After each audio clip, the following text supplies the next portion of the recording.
नमस्कार दोस्तों, smart saving YouTube channel में आप सबको दिल से स्वागत करता हूँ। तो हम लोग ईटीएफ के बारे में चर्चा करेंगे। अभी जो ईटीएफ ईटीएफ अल्फा 50 और अल्फा 30 ये दोनों ईटीएफ में हम कंपैरिजन करेंगे जी, कौन सा अल्फा जनरेट करता है और ये कौन सा इंडेक्स में आता है, उसके बारे में हम ऑलरेडी चर्चा कर रखे। तो बेसिक जो ईटीएफ का था वो हमने ऑलरेडी कवर कर लिया, स्ट्रैटेजी इंडेक्स से लेके ब्रॉड मार्केट से लेके सेक्टोरियल कवर कर लिया। साथ में जो मैं जिस स्विंग के साथ ट्रेड करता हूँ, जिस स्ट्रैटेजी के साथ ट्रेड करता हूँ, वो ऑलरेडी मैं वीडियो पोस्ट कर रखा हूँ, जाके विजिट कीजिए। बहुत ही बढ़िया है और एक सिंपल तरीके से आपको ये ट्रेड करते हुए मिलेगा, जिसमें कोई भी एवरेज का जरूरत नहीं है। चाहे मार्केट हो किसी भी टाइम पे हो, चाहे वो बुल में हो, चाहे बियरिश में हो, चाहे साइडवेज हो, कोई मतलब नहीं है। हमें अपना ट्रेड करने से मतलब है और अपना स्विंग छोटा छोटा स्विंग करने से मतलब है। ठीक है, तो दोस्तों जो अल्फा है ये हमारा, हम सबको पता है कि अल्फा स्ट्रेटजी इंडेक्स में आता है और साथ में स्ट्रैटेजी इंडेक्स को अलग अलग टाइप के मोमेंटम, क्वालिटी, इसी सब से स्ट्रैटेजी इंडेक्स बांटा गया है। तो इसको स्मार्ट बीटा भी हम बोलते हैं। तो हम लोग अभी जो डिस्कस करेंगे दो ईटीएफ के बारे में, एक अल्फा 50 जो कि स्ट्रैटेजी इंडेक्स में आता है और साथ में अल्फा 30। ठीक है, तो दोनों के दोनों ही अल्फा इंडेक्स को कवर, मतलब अल्फा जनरेट करता है और साथ में निफ्टी अल्फा है। तो इसको हम एक बार देख लेंगे कि ये कौन सा इंडेक्स में आता है। ठीक है, तो ये जो है अल्फा पहले आता है स्ट्रैटेजी इंडेक्स। ठीक है, स्ट्रैटेजी इंडेक्स के बारे में हम सब ने ऑलरेडी इससे पहले हमने डिस्कस कर चुके हैं कि स्ट्रैटेजी इंडेक्स में कौन सा इंडेक्स है ऑलरेडी। तो स्ट्रैटेजी इंडेक्स के बारे में बात कर रहे हैं और साथ में इसमें दो जो इंडेक्स है, एक हो जाता आपका निफ्टी अल्फा 50। ठीक है, जो निफ्टी अल्फा 50 है ये हम अल्फा नाम से कवर करते हैं और साथ में दूसरा जो है निफ्टी 200 अल्फा 30। ठीक है, तो एक हो गया 30, एक हो गया 50, दोनों के दोनों। तो इसमें से अल्फा, दोनों ही अल्फा जनरेट करते हैं, मगर कौन सा सही है दोनों के कंपैरिजन करेंगे और साथ में फैक्ट शीट के साथ बिल्कुल देंगे किसने किस तरीके से रिटर्न दिया है। ठीक है, तो इससे पहले, तो मैं अल्फ़ा में जाने से पहले उसका एक बार जो कि पूरा डाटा को खोल के देख लेते हैं, जिससे कि कम से कम इसमें कौन-सा सेक्टर आता है और कौन-सा सेक्टर इसमें शामिल है, उस चीज़ को पहले देखना ज़रूरी है। दोनों में कंपैरिज़न करेंगे कि एक में कौन-सा सेक्टर आता है और दूसरे में कौन-सा सेक्टर आता है, उस चीज़ को देखना बहुत ज़रूरी है। उसके बाद जाके हम आगे का डिस्कस करेंगे। तो मैं सीधा चलता हूँ अपना एनएसई का साइड में और साथ में इसका सेक्टोरियल कहाँ चला गया? सॉरी, सेक्टोरियल मैं बोल रहा हूँ, स्ट्रैटेजी इंडेक्स जो कि नीचे आएगा। कोई नहीं है, स्ट्रैटेजी इंडेक्स में चलते हैं और सीधा निफ्टी 200 अल्फा 30।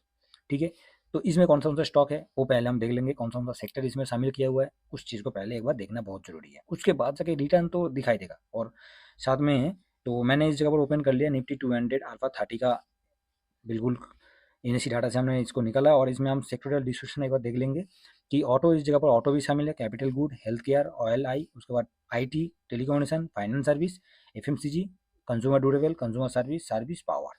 तो हम कहीं ना कहीं से हर चीज़ को कवर करते ही रहते हैं। ठीक है, ऑटो को भी कवर करते हैं। टोटल इसमें कितना सेक्टर हो गया? टोटल हम देखेंगे तो 12 सेक्टर इस जगह पर प्रेजेंट है, किसमें? निफ्टी 200 अल्फा 30 में। ठीक है, ओके, चलो हमने इसने इसको तो देख लिया है कि इसमें 12 शामिल है।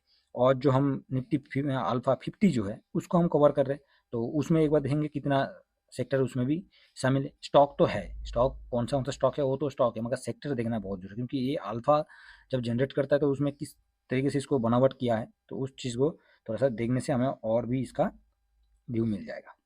तो जो अल्फा 30 था उसमें 12 सेक्टर था, इसमें भी कैपिटल गुड है, फाइनेंस इस जगह पर आ गया, हेल्थ केयर, इसमें ऑटो भी है।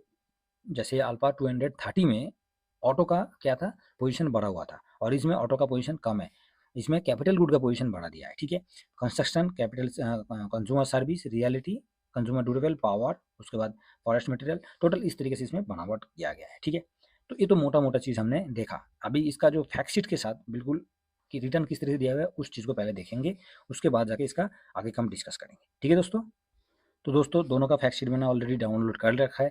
तो उसके बाद आप देख सकते हैं ये निफ्टी 200 अल्फा 30 और ये निफ्टी अल्फा का दोनों का फैक्ट शीट है। कब का है? 31 अक्टूबर 2024, 31 अक्टूबर 2024, मतलब दोनों का दोनों अक्टूबर का फैक्ट शीट है। तो दोनों का अक्टूबर का जब फैक्ट शीट आता है तो इसमें हम देखेंगे कि इसका ड्यूरिंग ईयर में, एक साल में किस तरीके से इसमें रिटर्न दिया है और किस तरीके से इसमें आगे का जो रिटर्न होगा, हम किस में इन्वेस्ट करेंगे, किस तरीके से करेंगे, उसके ऊपर हम चर्चा करेंगे। देखिए, कोई रिकमेंडेशन नहीं है, ये आपको एक एजुकेशन पर्पज़ के लिए बता रहा हूँ और इस चीज़ का जानकारी होना बहुत ज़रूरी है। ठीक है, तो इस जगह पर क्या किया है कि ये आपका निफ्टी 30 है, अल्फा 30 है और ये हो गया 50 का। ठीक है, दोनों है। तो प्राइस जो है इसमें एक साल में रिटर्न क्या दिया हुआ है? 57.28 और इसका रिटर्न 59.44। ओके, बहुत बढ़िया है। साथ में 5 साल में देखेंगे 27.94 और 5 साल में 34.46 का रिटर्न देते हुए दिखाई दे रहा है। इसका पीई कितना है? अल्फा 200 जो 30 है 25.68 है और जो अल्फा 50 है उसका पी है 39.48। तो दोनों में कंपैरिजन हम करेंगे तो इसका पी ज़्यादा है अल्फा 50 का, ठीक है। साथ में जो इसका टोटल रिटर्न वगैरह है उसमें भी 58.7 टू 29.10, साथ में 16.53 और 35.35। तो ओवरऑल देखा जाए तो अल्फा 50 का रिटर्न अच्छा है, ठीक है। ये तो हमने ऑलरेडी देख लिया। आगे बढ़ते हैं तो इसका पी वो भी हमने देख लिया। पीबी की तरफ देखेंगे तो 6.23 और इसका 5.31 है, ठीक है। ओके, अभी इसमें कौन सा कंपनी है उस चीज़ को थोड़ा सा ध्यान से देखते हैं। तो इसमें सबसे ज़्यादा कंपनी में वेटेज की तरफ हम देखेंगे तो सबसे ज़्यादा वेटेज लेके चलने वाला जो स्टॉक है वो है आरबीएनएल।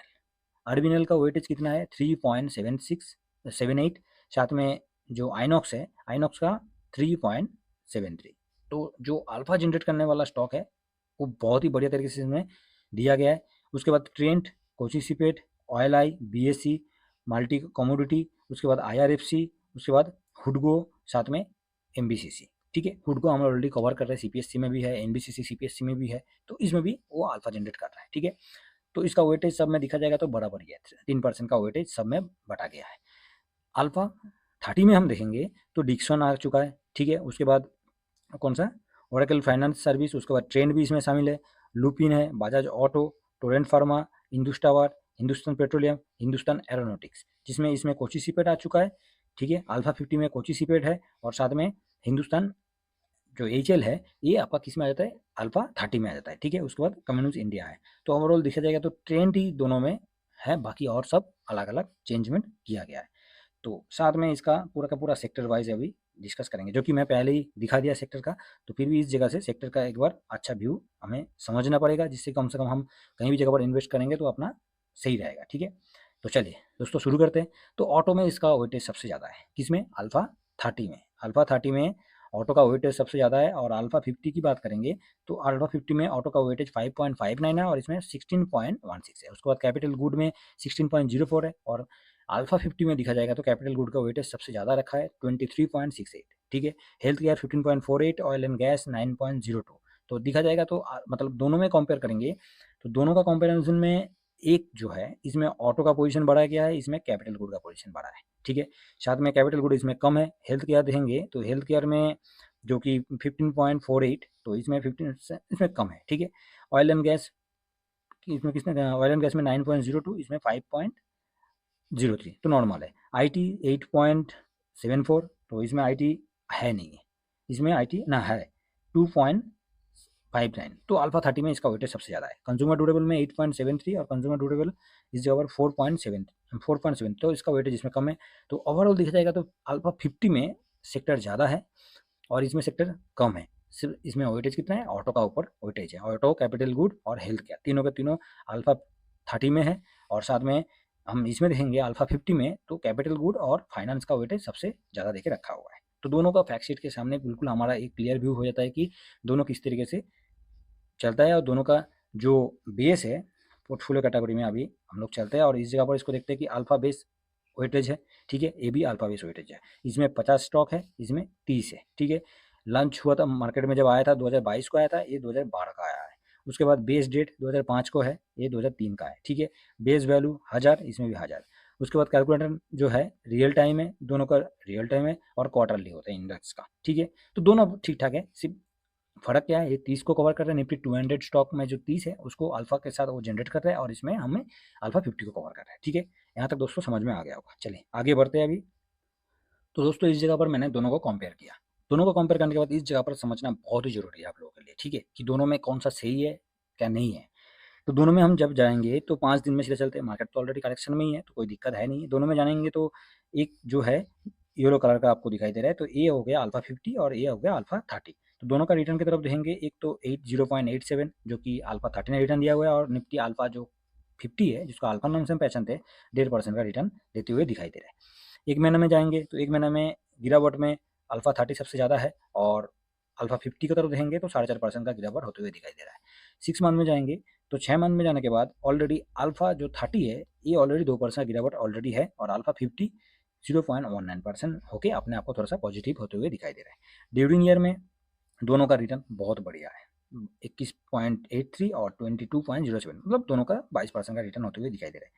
साथ में 1 साल में सीधा एक बार देख लेते हैं कि 1 साल का दोनों का रिटर्न क्या है। तो 1 साल में दोनों का रिटर्न देखा जाएगा तो अल्फा 30 का रिटर्न सबसे ज़्यादा होते हुए दिखाई दे रहा है, जो कि 37.89 और अल्फा 50 जो है 22.07। तो ओवरऑल अल्फा 30 इस जगह पर अपने आप को पॉजिटिव करके आगे बढ़ रहा है। ठीक है, 5 साल में तो इसका व्यू आएगा नहीं, क्योंकि 5 साल में भी तो हुआ नहीं है, तो फिर भी 5 साल में देखेंगे तो 53.32 और साथ में 17.19 जो कि अल्फा 50 का है। तो इस हिसाब से देखा जाएगा तो अल्फा 30 ऑलरेडी अपना आपको एक मजबूती की तरफ टिका हुआ है और साथ में बहुत ही अच्छा रिटर्न होते हुए दिखाई दे रहा है। अल्फा 30 की बात कर रहा हूँ। ठीक है, इसका अभी थोड़ा सा डिलीवरी वगैरह देख लेते हैं कि किस तरीके से डिलीवरी होता है। ठीक है, तो अल्फा जो है अल्फा 30 की बात करेंगे तो अल्फा 30 में 79.5 करोड़ का डिलीवरी है। साथ में इसका मार्केट कैप थोड़ा छोटा है, 335 करोड़ का मार्केट कैप है। मार्केट में 27 अक्टूबर 2023 को मार्केट में आते हुए दिखाई दे रहा है। ठीक है, ओके, कोई दिक्कत है नहीं है, सिर्फ यही है कि दोनों को दोनों अल्फा है और एक 30 एक 50, बस यही डिफरेंट है। ठीक है, साथ में इसका वैल्यू और वॉल्यूम की तरफ देखेंगे तो 1 करोड़ का